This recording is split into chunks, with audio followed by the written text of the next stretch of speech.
1. Well, one job I've always rather fancied is being a travel writer. I mean, basically, because I like travelling and I like going around the world and I'd like to have an excuse to do it and someone to pay me to do it, if possible. And I think I'd be quite good at it because, I'm quite sociable and I like to think I can write and I'm quite good at living out of a suitcase and living cheap.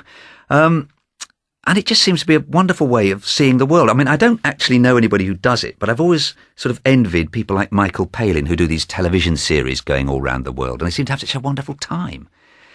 But I have occasionally had to read travel books, and some of them are brilliant, and some you definitely get the impression that they've been sent there by their publisher to do a travel book about Patagonia or whatever it is, and nothing much has happened, but they've still got to write the book.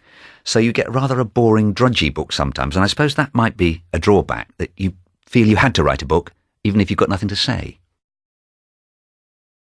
2.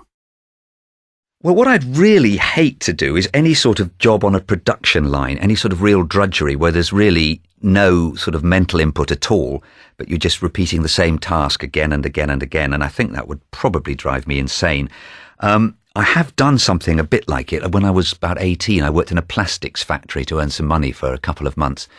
And I remember I went in the dark, and I came out in the dark because it was winter, so I never saw the light of day. It was about a 10-hour day, paid almost nothing.